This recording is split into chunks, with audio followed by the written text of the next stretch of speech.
pengawasan digital yang diselenggarakan oleh APSI Pusat. Sebelumnya Bapak Ibu, mute-kan dulu ya. Mohon maaf, saya mute-kan dulu ya Bapak Ibu ya. Ya. Oke, baik. Baik, Bapak Ibu, selamat siang, salam sejahtera untuk kita semua. Bapak Ibu, selamat datang, selamat bergabung di forum ilmiah pengawasan digital yang diselenggarakan oleh APSI Pusat. Jadi Bapak Ibu, sebagai informasi bahwa kegiatan kita ini, kegiatan forum ilmiah, dilaksanakan setiap minggu, setiap hari Rabu dan Jumat pukul 1 ya hingga selesai. Dan Bapak Ibu, informasi tentang pelaksanaan forum ilmiah itu sudah kita buatkan grup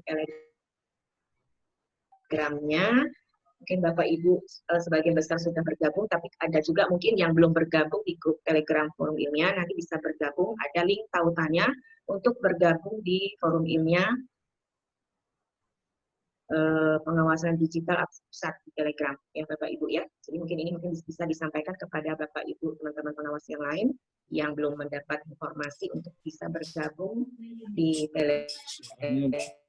Telegramnya forum ilmiah. Nah Bapak Ibu, sebelum kita mulai hari ini sehingga kegiatan hari ini kita bisa berjalan dengan lancar dan membawa berkah buat kita semua. Berdoa menurut agama dan keyakinan masing-masing dimulai.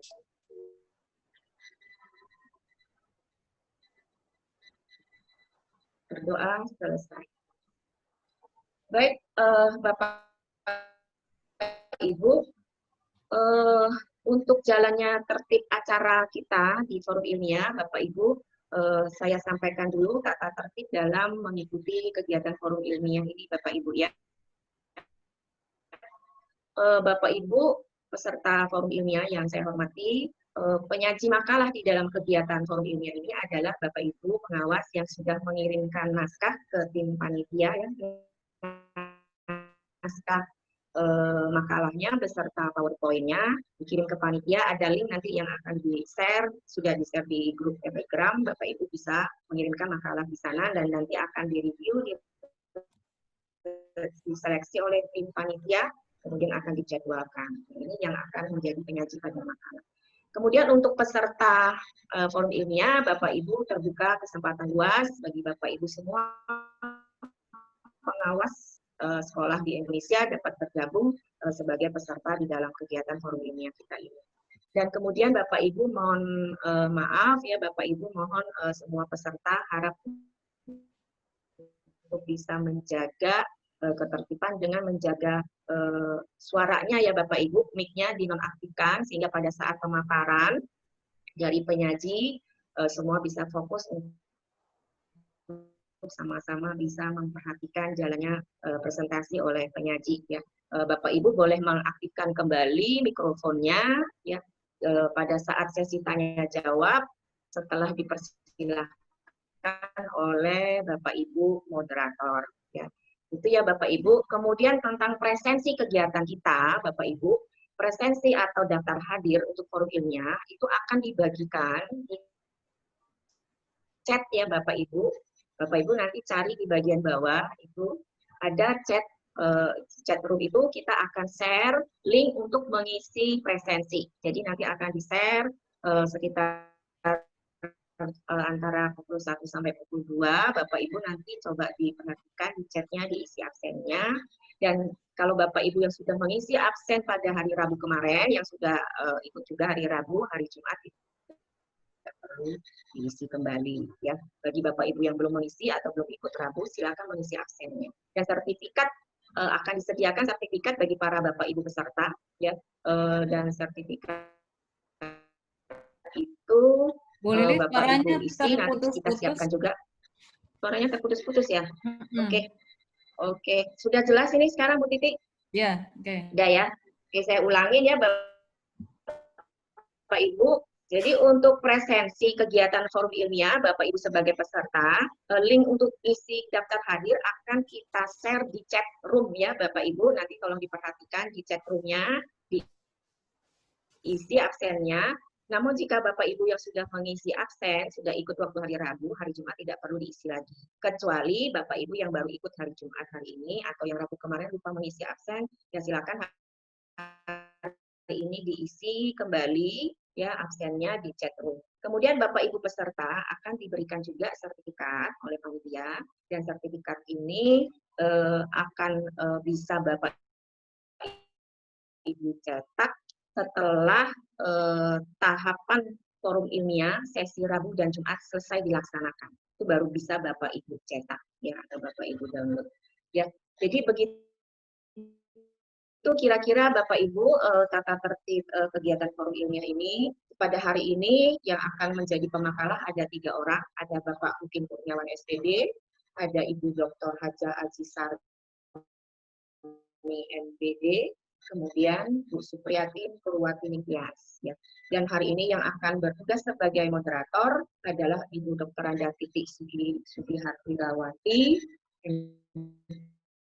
MPD, kemudian ada Bu Pak Samsil ya, Dr. Andes Samsil, kemudian Bu Yustinawati MPD, dan hari ini kita juga didampingi oleh Bu Dr. Nini Kristiani sudah hadir juga bersama kita nanti yang akan membantu kita untuk membahas, mengulas hasil presentasi makalah. Ada juga Bu Dr. Randa Nuraini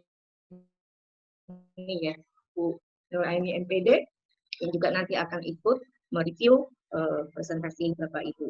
Ya, jadi begitu kira-kira Bu Titik ya pembukaan di kegiatan kita hari ini. Untuk selanjutnya saya serahkan kepada Bu Titik ya, atau pertama yang akan mendampingi penyaji yang pertama untuk mempresentasikan makalah.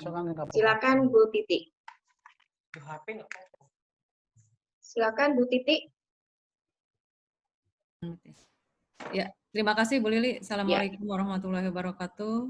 Salam sejahtera untuk kita semua, Bapak Ibu pengawas seluruh Indonesia yang tetap setia untuk mengikuti kegiatan forum ilmiah. Mudah-mudahan Bapak dan Ibu selalu dalam keadaan sehat walafiat dan selalu dimudahkan dalam menjalankan pekerjaan selaku pengawas sekolah. Bapak dan Ibu, hari ini yang akan mempresentasikan awal adalah Bapak Hutin Kurniawan SPD. Beliau adalah pengawas SMP dari Kabupaten Karimun dengan judul makalahnya Video dalam RPP 1 lembar pada masa darurat COVID-19. Namun sebelum Pak Hutin ini akan menampilkan makalah, perlu saya informasikan bahwa presentasi diberikan waktu 15 menit Pak Hutin, kemudian nanti tanya jawab 30 menit ya. Jadi itu yang akan Bapak paparkan nanti. Sebelumnya ini ada pantun Bapak dan Ibu, pergi jauh mengendari kuda, terlepas hilanglah pelana. Usia boleh tidaklah muda, namun semangat belajar selalu ada. Jadi kita semua selalu tetap sih. Semangat. Silakan Pak Hutin untuk mempresentasikan makalahnya. Halo Pak Hutin. Ya, selamat siang Ibu. Ya. Bu Iros, Pak Hustin, supaya bisa share screen. Sudah bisa Bu. Silakan. Ya, terima kasih Bu Iros.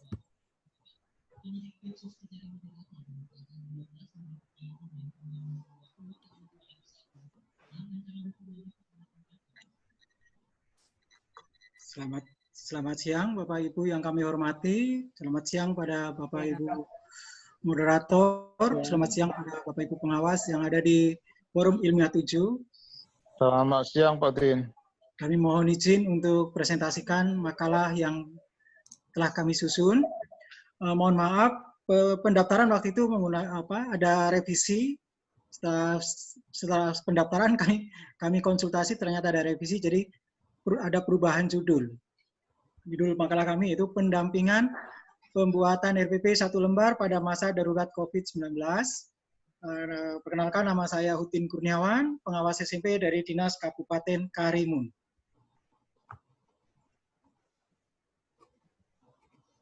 Pendahuluan, pada awal bulan Maret, waktu itu sekitar tanggal 2, kita ketahui bahwa di Indonesia sudah masuk COVID-19 waktu itu. Dan diumumkan oleh pemerintah bahwa Indonesia sudah ada COVID. Dari jeda waktu antara tanggal 2 sampai tanggal 16, waktu itu saya teringat betul waktu tanggal 16, saya waktu itu lagi sedang bertugas di Pulau. Pagi masih sempat mengikuti upacara, siang jam 10, waktu itu saya diberitahu bahwa tanggal 17 sekolah diliburkan. Jadi ya saya langsung pulang aja ke kantor dinas waktu itu, langsung mencari tahu memang betul mulai tanggal 17 kita diliburkan. Tanggal 17 pagi kami dapat surat edaran dari Dinas Pendidikan bahwa yang menerangkan bahwa Bupati Karimun mengeluarkan surat edaran nomor 420 Distrik Sekretaris 232/2022 tentang upaya antisipasi dan pencegahan penyebaran virus corona atau COVID-19 di lingkungan Dinas Pendidikan. Dan ternyata di situ disebutkan bahwa bukan diliburkan, tetapi sekolah untuk sementara belajar di rumah. Ada jeda waktu itu dari tanggal 17 sampai tanggal 23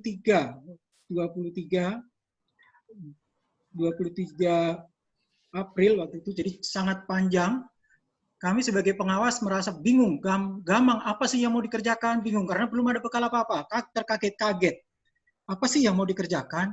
Hanya datang ke kantor dinas, duduk, diskusi sebentar, karena situasi rawan kami pulang lagi. Ke kantor lagi, pulang lagi. Di sela-sela itu, waktu itu diajak rapat oleh Dinas Pendidikan, terus apa sih yang kira-kira bisa dilakukan? Kami pengawas pun belum bisa jawab apa yang mau dilakukan. Cuma memberi waktu itu ada kesepakatan bahwa sekolah-sekolah tetap melaksanakan pembelajaran, apa yang bisa diajarkan melalui WA ataukah melalui SMS atau melalui diantar tugas-tugas atau yang lain-lain, dan laporan dilakukan melalui WA Group yang dikelola oleh Dinas Pendidikan. Di antara jeda antara tanggal 16 sampai tanggal 23, pengawas apa yang dilakukannya cuma memantau aja kegiatan sekolah. Dan tonggaknya pada waktu itu tanggal 23 April kami pengawas dari Kabupaten Karimun, terutama kami berdua waktu itu, ada informasi bahwa akan ada pelaksanaan pelatihan mengenai pengawas digital 3. Tanpa lengah ya kami langsung ikut aja. Dan di situ ternyata pembekalannya sangat luar biasa, materi-materinya pun sangat baru bagi kami. Contohnya Google Form, Microsoft 365, ataupun menggunakan simulasi media pembelajaran. Dan di situ kita diajar-ajarkan. Tapi, ada tapinya. Setelah mendapatkan bekal dari pengawasan digital 3, kami tidak bisa langsung melaksanakannya.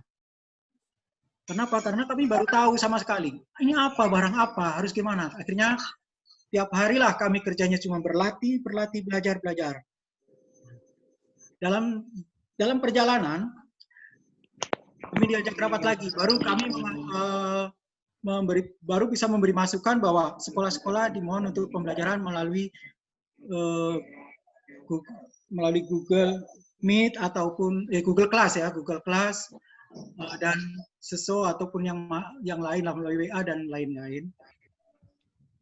Dalam pembelajaran ini, kami pun belum tahu apa yang harus kami bimbing, karena penggunaan alat-alat ini, yang aplikasi-aplikasi yang diberikan, kami masih dalam taraf belajar. Kami hanya komunikasi dengan kepala sekolah dan guru-guru akan menanyakan bagaimana kondisinya dan apa persiapannya dan apa yang dilakukan. Ternyata dalam pembelajaran banyak guru-guru yang belum siap dengan RPP-nya. Kami berputar ulang apa yang akan dilaksanakan karena waktu sebentar lagi libur Lebaran. Sedangkan kami baru siap belajar, siap mau melaksanakan. Akhirnya kami tekan-tekan lagi diri kami untuk belajar. Akhirnya dapatlah baru membuat video waktu itu, PowerPoint yang divideokan. Kayak sepertinya ini bisa digunakan untuk istilahnya untuk membimbing para guru, terutama untuk kami uji coba waktu itu kita laksanakan karena saya punya program ada di program waktu itu bulan April saya akan melaksanakan pembimbingan RPP untuk digunakan pada bulan Juli. Tapi karena bulan April ada COVID, jadi tidak bisa melaksanakan MGMP. Akhirnya diundurlah bulan Mei. Jadi pendampingan akan dilaksanakan pada bulan Mei. Atau pembimbingan. RPP banyak guru-guru yang masih belum siap. Pendampingan akan dilakukan bulan Mei.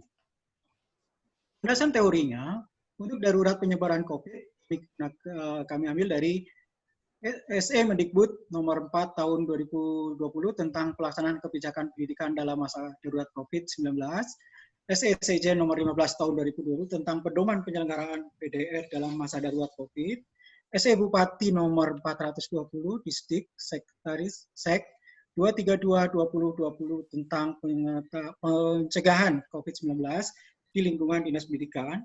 Untuk RPP 1 lembar kami gunakan yaitu Permendikbud nomor 22, kami ambil dari Permendikbud 22 tentang standar proses, dan Surat Edaran nomor 14 tahun 2019 tentang penyedaran RPP.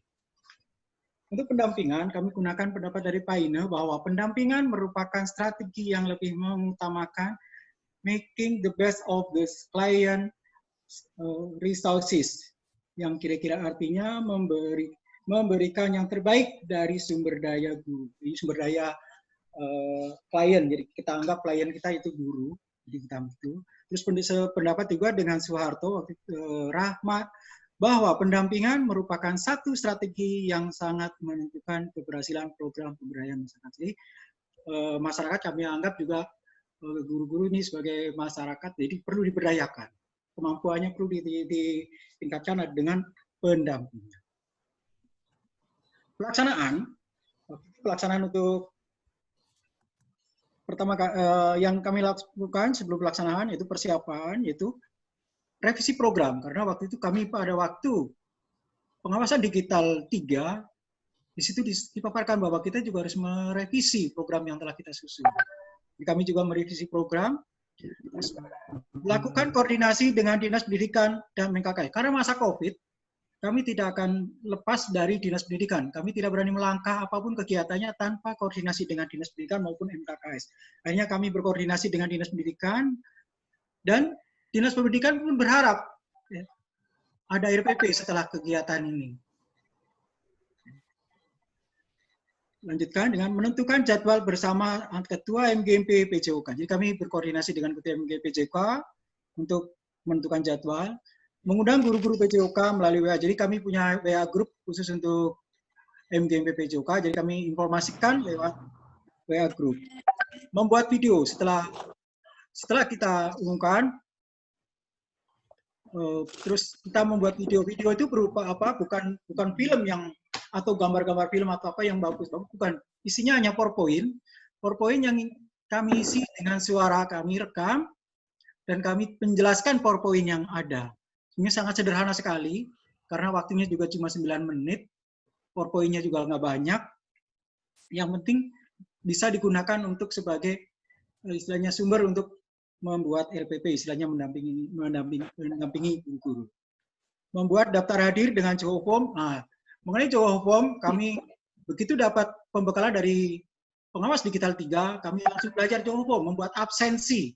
Jadi pengawas-pengawas biarpun tidak datang ke kantor, kami edarkan Johor Form, absen lewat online. Membuat link untuk mengumpulkan RPP, habis itu kita membuat link untuk pembuatan RPP melalui Google Form. Guru mengirimkan RPP yang telah digunakan melalui Google Form. Pelaksanaan MGP menggunakan Zoom. Zoom ini bukan Zoom yang berbayar, yang bisa lama, yang seperti APSI Pusat punya, bukan. Kami menggunakan Zoom yang tak berbayar, yang 40 menit. Jadi kalau 40 menit bisa dibayangkan, baru mulai guru-guru standby, 30 menit pada masuk, nanya bagaimana cara masuk, bagaimana ini, itu, dan ramainya minta ampun, habis 40 menit. Terus kita sambung lagi. Dan demikian seterusnya, akhirnya karena guru-guru baru jumpa pada waktu di Zoom itu, ya situasinya ramai sekali. Karena baru pertama kali jumpa dan baru pertama kali menggunakan, akhirnya jadilah forum silaturahmi akhirnya. Dan sebelum sebelum kita mulai dengan melalui Zoom, kami mengirimkan link untuk mengirimkan bahwa guru-guru PJOK ini akan mengirimkan RPP yang telah digunakan untuk dari pembelajaran. Dan memang terbukti dan keadaannya memang betul bahwa guru-guru memang belum siap membuat RPP waktu itu. Akhirnya dari 28 yang terdaftar dalam Zoom meeting, hanya 1 yang mengirimkan. Waktunya, Pak Tin. Ya, siap. Waktu Akhirnya, tinggal 4 menit. Kita teruskan mengenai pelaksanaan RPP 1 lembar, terus membagikan setelah penjelasan mengenai COVID, terus dilanjutkan dengan penjelasan mengenai RPP 1 lembar, kami membagikan video melalui WA Group. Setelah selesai, MGMP kami kirimkan melalui WA Group. Nah, guru-guru membuat RPP-nya pada waktu libur hari raya, bukan pada waktu di pertemuan itu, tapi membuatnya pada waktu jeda hari raya, yaitu tanggal 18 sampai tanggal 2. Tanggal 2 masuk. Dan pada jeda waktu libur, kami kirimkan juga mengenai SE Sekjen, bahwa nomor 15, bahwa pedoman pelaksanaan BDR, bahwa di situ dicantumkan jelas bahwa guru-guru harus membuat RPP. Jadi penguatan bahwa guru-guru harus membuat RPP jelas di situ disebutkan. Jadi setelah pada waktu liburan diberi kesempatan guru-guru untuk berkonsultasi melalui WA Group ataupun HP dengan pengawas. Nah, setelah awal masuk, guru-guru pada waktu tanggal 2 pagi, silakan guru-guru untuk mengirimkan, atau yang sudah siap mengirimkan awal juga dipersilakan, tapi terakhir tanggal 2 pagi kami tutup linknya. Hasil dari dampingan yaitu peserta MGMP PJOK yang hadir 28 guru dari 45 guru PJOK, jadi tingkat kehadirannya 62%. Pada awal MGMP yang mengirimkan RPP 1 lembar hanya 1 guru dari 28 guru atau 4%. Pada awal masuk setelah libur ada 20 guru yang mengirimkan RPP dari 28 guru atau sekitar 70% dari guru-guru yang hadir. Yang tidak mengumpulkan 8 guru dari 28 guru atau sekitar 29%. Ada peningkatan 67% atau 19 orang dari guru yang hadir waktu MGMP. Jadi demikianlah pelaksanaan pendampingan yang kami lakukan. Jadi pendampingannya bukan kami hadir di sampingnya, tapi pendampingannya kita gunakan video yang kita rekam dan kita berikan kepada guru-guru untuk membantu guru-guru menyusun RPP. Dan apabila ada kesulitan masih dengan videonya, silakan guru-guru juga bisa berkonsultasi dengan pengawas atau dengan kami. Waktunya sudah habis, Pak.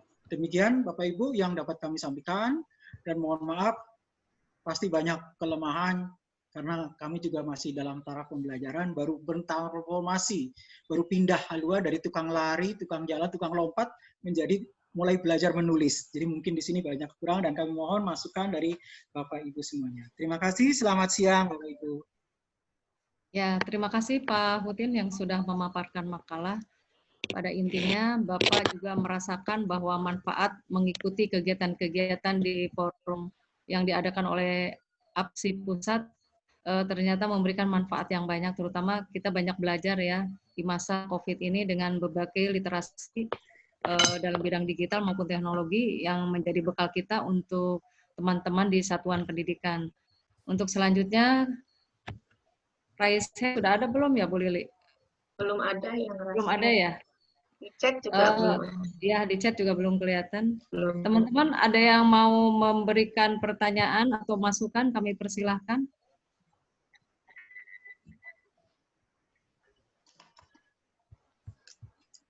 Di Raisen ini belum ada. Silakan Bapak Ibu. Silakan Bapak boleh dan Ibu. Juga ya. Dibuka aja mic-nya ya. Ditulis di chat juga boleh pertanyaannya. Di chat belum panas nih, Bu. Ada yang mancing. Siapa Pak Gusiang? Pak Gusiang. Kalau boleh sih Bapak Ibu, kami mohon masukannya karena kami jelas banyak kekurangan gitu Bapak Ibu. Silakan Bapak dan Ibu. Saya boleh nggak? Ini ada di chat nih, ada di chat Bu. Iya. Nanti saya bacakan, ini baru muncul ya. Dari Pak mau tanya bagaimana manfaatnya penggunaan RPP jika dibuatnya pada masa Lebaran. Ini dari Bu Dwinita Apriani. Silakan Pak Hutin.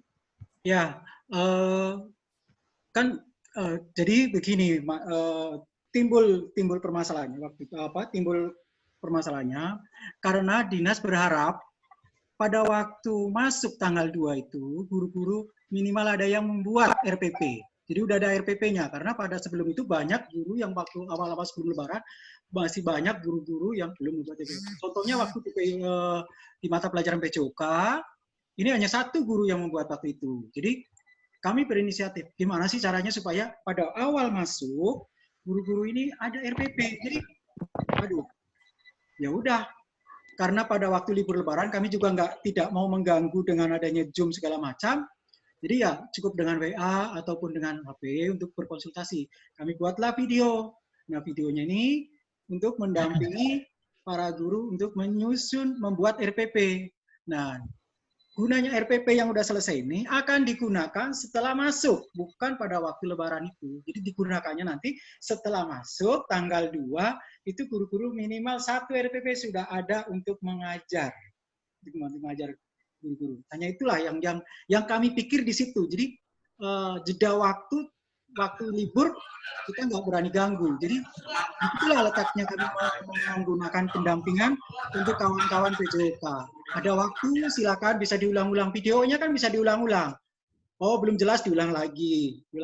Dan kami membuat video ini juga bukan karena kami pandai, bukan karena kami ikut pengawasan digital 3 waktu itu. Jadi yang pertama kali kami tertarik, yang paling istilahnya harus kuasai betul justru videonya. Setelah videonya baru membuka Zoom, menutup Zoom dan lain-lain.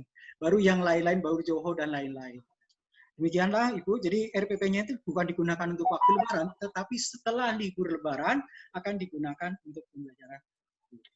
Demikian jawaban saya. Ya Pak Hutin, jadi maksudnya di sini adalah bahwa RPP itu akan digunakan pada masa new normal. Ya, RPP itu mungkin ada, tapi masih RPP yang lama ya Pak, yang belum sesuai dengan masa COVID. Artinya media dan model pembelajarannya pun masih yang lama, yang masih tatap muka, seperti itu ya Pak Hutin ya. Ya. Selanjutnya ini ada pertanyaan dari, bisakah diberi contoh RPP COVID-19 dari Fatma Kristiani nih Pak. Pak Hutin, silakan. Siap Ibu. Jadi saya harus memaparkan atau hanya menjelaskan aja? Kalau ada contohnya mungkin Pak bisa nggak ditayangkan? Contoh ditayangkan, kami harus nyari dulu Bu karena filenya gitu. Garis besarnya aja Pak, gambaran umumnya. Garis besarnya tetap karena dalam penyusunan RPP yang harus mengacu kepada yang utama itu adalah menjaga keselamatan warga sekolah. Jadi RPP-nya arahnya ke sana, menjaga warga sekolah. Yang kedua berhubungan dengan karakter. Terus yang ketiga materi tidak harus tuntas sesuai dengan kurikulum. Jadi materi RPP-nya sangat sederhana. Materi yang diberikan pun tidak harus seperti yang di kurikulum. Materinya yang mudah-mudah. Contohnya kalau di PJOK itu ada pembelajaran mengenai kesehatan, menjaga diri atau kesehatan lah ya, cuci tangan segala macam pada waktu mau kerja harus cuci tangan, mau keluar dari rumah, mau masuk ke rumah, istilahnya dari luar mau masuk ke rumah, cuci kaki, cuci tangan, dan lain-lain. Yang penting membiasakan siswa untuk menjaga kebersihan dan mengenal tentang bahayanya COVID. Terus ada lagi yang menggunakan untuk berolahraga. Berolahraganya hanya secara individu, yaitu dia harus menjaga kebugaran. Kebugaran ini dilaksanakan di rumah, contohnya mungkin jalan-jalan di rumah, sekitar rumah, itu juga diizinkan karena tidak keluar lingkungan jauh.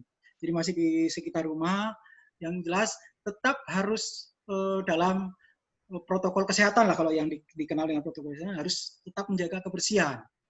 Demikian Ibu yang bisa kami jelaskan.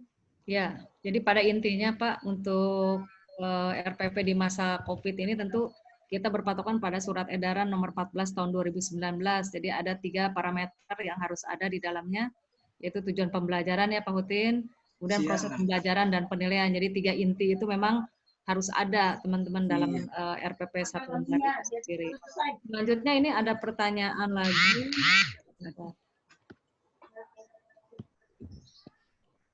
Pelaksanaan RPP yang dibuat 1 lembar itu maksimal berapa jam, berapa hari? Ada juga Penyajiannya, mohon pencerahan dari Pak Gusiang. Pak Hutin. Untuk 1 RPP, kami serahkan kepada guru PJOK masing-masing. Kami tidak bisa membatasi 1 RPP untuk berapa minggu atau berapa kali pertemuan. Yang jelas, guru-guru harus tahu dengan kondisi lingkungannya. Dan juga guru-guru juga harus berkoordinasi dengan kepala sekolah atau dengan pihak sekolah. Apakah boleh melaksanakan kegiatan ini atau itu atau gimana yang lain-lain.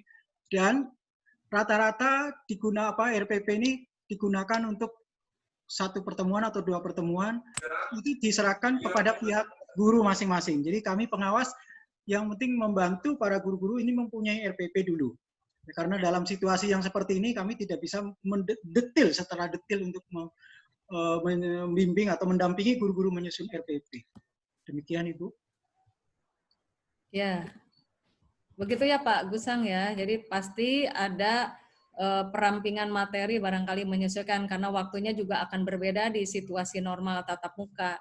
Karena kalau menggunakan PJJ mungkin akan memakan kuota cukup besar ya Pak Hutin ya kalau misalnya secara virtual. Selanjutnya di raise hand. Oh ya, raise hand ya. Bentar, saya lihat di ini. Bu Lili, siapa yang di raise hand? Raise hand ini ada Bu Betty ini, Bu Betty bukan? Ya. Bu Betty silakan dibuka mic-nya Bu Betty. Ya, Betty Deliana Tambun silakan. Oke. Terima kasih. Selamat siang Pak Hutin. Selamat siang Ibu. Iya, ini kan kalau kita buat RPP kan biasanya dibuat misalkan 1 kali pertemuan. Ketika kita membimbing guru, kira-kira Bapak ada nggak bilang sama guru bahwa misalkan 1 pertemuan itu berapa durasinya? Misalnya tadi membuat video pembelajaran itu durasinya berapa lama gitu Pak, supaya anak-anak itu tidak bosan gitu belajar secara daring itu. Terima kasih. Ya, langsung Pak Hutin. Ya, RPP. Berapa lama durasinya Pak selama PJJ? Ini Bapak Pembelajaran yang dilakukan di Kabupaten Karimun, Bapak Ibu, pembelajaran yang dilakukan Kabupaten Karimun untuk PJOK ini diserahkan kepada guru masing-masing. Jadi hanya diberi di situ disebutkan tidak pakai menggunakan waktu. Istilahnya mungkin diberikan pada siswa dari foto atau gambar atau penjelasan, nanti siswa akan mengerjakan di rumah terus dikirim balik ke guru. Jadi patokannya ada yang sampai hari Senin sampai hari Sabtu baru dikumpulkan tugasnya. Itu di Kabupaten Karimun diizinkan Bapak Ibu, tidak menggunakan waktu pakai jadwal dan durasi waktu tidak. Yang penting ada batasannya. Gurunya membatasi. Ini untuk 1 minggu silakan kalian mengerjakan ini dan dikumpulkan.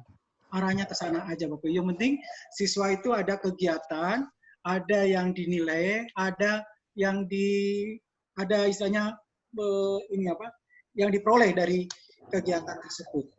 Maksud saya gini Pak, ketika guru memberikan penyampaian materi pembelajaran daring itu kepada siswa, misalnya melalui video pembelajaran, itu durasinya berapa lama gitu maksudnya Pak? Kan ketika kita biasanya buat RPP itu kan ada kegiatan pendahuluan 5 menit, kegiatan inti sekian menit gitu kan. Jadi kan dalam penyampaian materi itu kan juga harus ada waktu-waktunya gitu loh Pak, itu maksud saya. Kami udah Ibu, kalau di kami ini kemarin, karena memang dari Dinas Pendidikan menginstruksikan yang penting anak-anak ini ada kegiatan, pembelajaran bisa berlangsung, jadi tidak ada patokannya.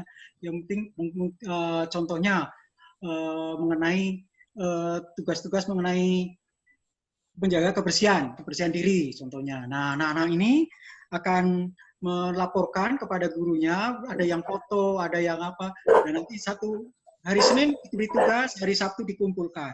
Tidak pakai durasi waktu.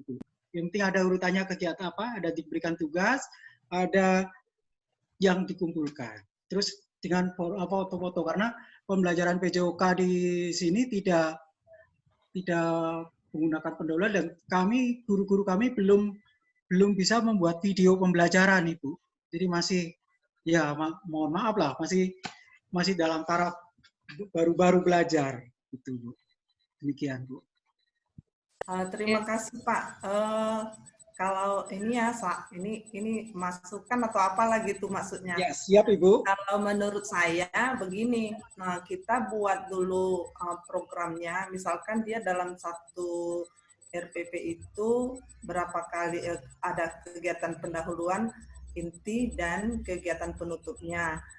Jadi kemudian guru akan memberikan materi itu berapa banyak durasinya. Kemudian dalam 1 minggu itu berapa kalikah guru akan memberikan materinya?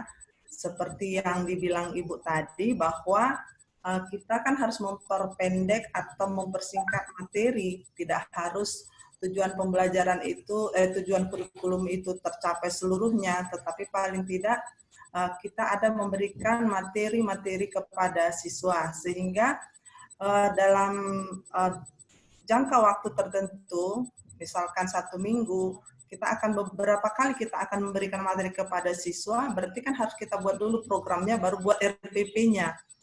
Biasanya kan kita gitu dalam ketika pembelajaran luring kan kita buat program, baru buat RPP. Apalagi sekarang akan kita memasuki tahun ajaran baru, tentu kita akan buat juga program berapa kali nanti kita dalam 1 semester ini untuk memberikan pembelajaran secara daring. Dan ini perlu juga kita diskusikan bersama Bapak Ibu pengawas, berapa kalikah dalam 1 semester ini nanti Bapak Ibu guru harus tampil di dalam kelas daringnya untuk tiap kelas. Baru kita buat berapa RPP-nya. Kalau 1 RPP 1 pertemuan, harus berapa RPP yang harus kita buat untuk dilakukan oleh guru gitu. Itu dari saya. Terima kasih. Terima kasih Bu sarannya, dan kami mengucapkan banyak terima kasih dengan ini menjadi gambaran baru bagi kami nanti dalam pelaksanaan pembimbingan selanjutnya, karena kemarin yang ditekankan pada awal-awal itu yang penting ada RPP dulu. Jadi kami ya udah yang penting ada RPP, apa mau ngajarnya. Jadi belum ke arah sana. Jadi kalau Ibu memberikan masukan seperti ini, kami ucapkan menjadi terima kasih, dan kami akan lanjutkan untuk pembimbingan yang selanjutnya, Ibu. Iya. Terima kasih Bu Betty, betul. Kalau kemarin Pak Hutin pada bulan Maret sampai Juni itu kan masih kondisi yang memang genting ya, artinya tidak dituntut ada ketuntasan kurikulum. Sementara di era new normal ini, walaupun tidak tuntas seluruhnya, namun materi itu mungkin perlu dipilih Pak Hutin, ada materi-materi esensial yang dari silabus diturunkan ke RPP. Jadi mungkin itu akan dikoordinasikan oleh masing-masing ketua MGMP, bagaimana menyusun silabus esensi sesuaikan dengan masa COVID. Jadi seperti itu yang diturunkan ke dalam RPP oleh guru-guru, sehingga guru-guru memiliki RPP yang memang dibutuhkan saat COVID itu sendiri, dengan melihat materi yang terpenting tentunya seperti itu. Masih ada lagi ini Pak Hutin, ini pertanyaan dari Ibu Siti Khalifah. Bagaimana mengatasi kendala 8 orang yang tidak membuat RPP nih Pak? Ini pertanyaan dari Bu Siti Khalifah. Ya, kendalanya kami dari 28 yang hadir, ada 8 yang tidak mengirimkan RPP. Kendalanya ada beberapa orang yang memang waktu mengirimkan tidak bisa kirim karena entah salah mungkin masih belum paham betul cara menggunakannya, ataupun terkendala sinyal, kami belum tahu karena kami daerahnya kepulauan, kadang datang kadang tidak. Dan ada beberapa orang yang memang tidak mau mengirimkan. Ya, tidak mau mengirimkan atau belum buat, kita hubungi pun masih ya Pak, nanti Pak, siap Pak, siap. Nah begitu hari waktunya ternyata belum terkirim. Jadi pada pertemuan-pertemuan yang akan datang, seperti yang tadi disarankan, kami akan evaluasi lagi kenapa ini masih ada yang belum menyiapkan RPP dari 28 pada 8. Kami akan evaluasi untuk kegiatan pada bulan Juni nanti. Ini kan kemarin pada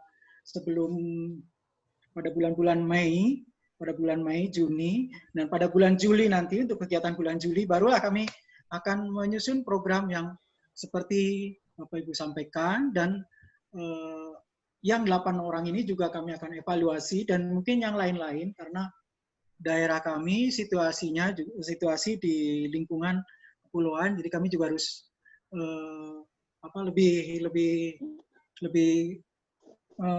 lebih menekan lagi, misalnya menekan dalam arti kita lebih memotivasi lagi kawan-kawan guru supaya ternyata RPP ini penting bagi kami untuk melakukan pembelajaran. Itu yang akan kami sampaikan terus-menerus kepada kawan-kawan guru sehingga guru-guru tidak keberatan seandainya mengirimkan RPP dan lain-lain. Demikian Ibu yang saya sampaikan. Ya, terima kasih Pak Utin. Ini ada yang raise hand, Pak Agung Wahyudi. Dipersilakan Pak Agung. Pak Agung Wahyudi. Oke, terima kasih. Ya. Terima kasih. Sudah dengar, Bu? Ya, sudah Pak. Sudah jelas suaranya. Terima kasih untuk Pak Utin Kurniawan. Selamat siang, Bapak. Assalamualaikum. Ya, Pak. Saya agak terlambat tadi, tapi pada pemaparan Bapak itu menjadi pertanyaan bagi saya. Yang pertama, apakah di sekolah itu tidak menyusun jadwal selama masa pandemi? 1 hari 1 mata pelajaran atau 1 hari 2 mata pelajaran? Itu pertanyaan saya. Karena tadi waktunya kok bisa terserah gurunya dalam pertemuan itu. Berarti apakah olahraga di masa pandemik, pembelajaran jarak jauh, itu apakah dilaksanakan pagi atau sore atau terserah gurunya? Gitu kan? Nah, yang pertama itu. Yang kedua, memang olahraga ini ya gampang-gampang susah. Kita sendiri untuk pengawasnya, pengawas-pengawas yang lain selain olahraga. Ini bagaimana dengan masa pandemik ini, atau mereka jalan-jalan saja, atau kalau melalui video mereka nonton kan sambil HP sambil jalan-jalan gitu kan. Kalau siswa itu melihat videonya guru, apa sambil jalan-jalan keluar rumah sambil HP, atau cukup melihat aja. Nah, bagaimana pembelajaran melalui jarak jauh ini dalam hal psikomotornya? Terima kasih Pak. Itu aja. Assalamualaikum warahmatullahi wabarakatuh.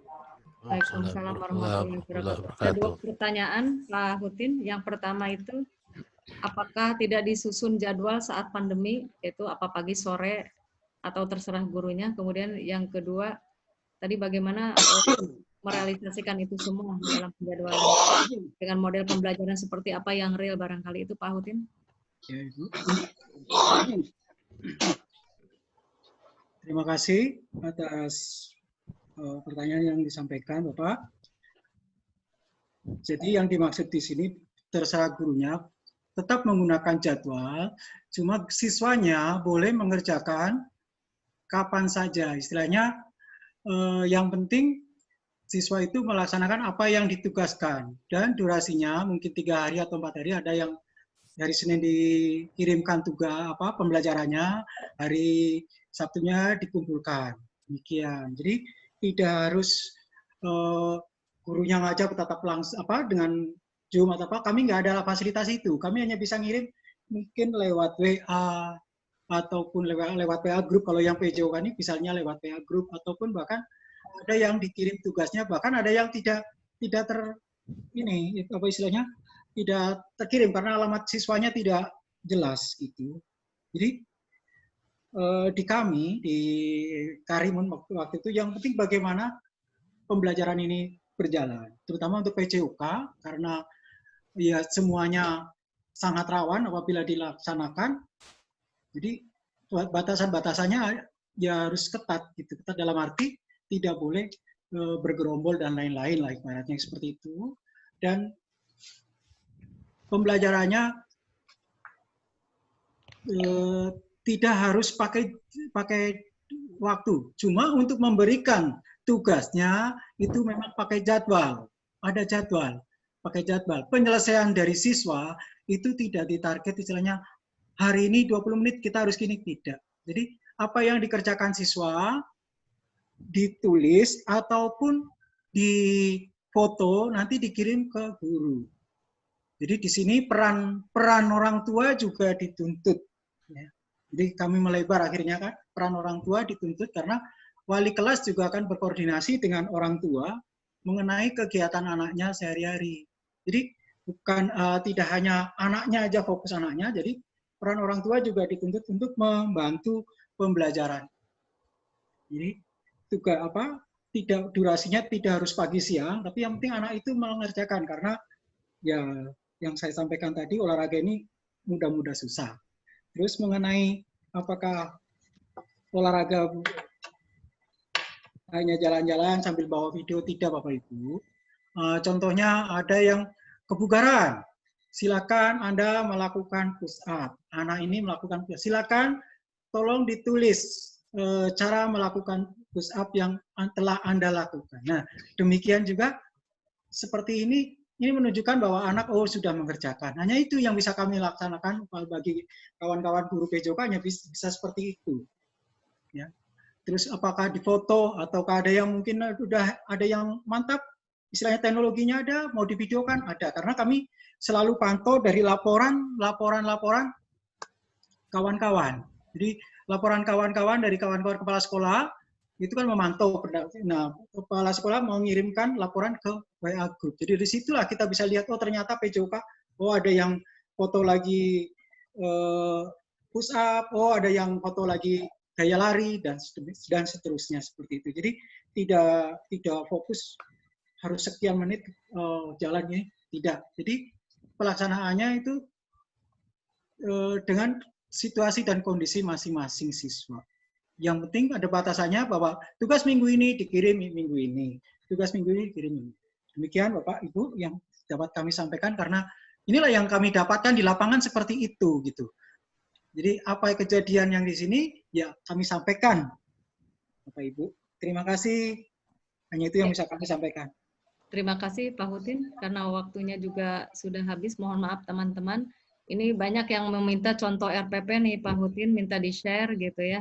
Jadi mungkin digunakan di wilayahnya masing-masing.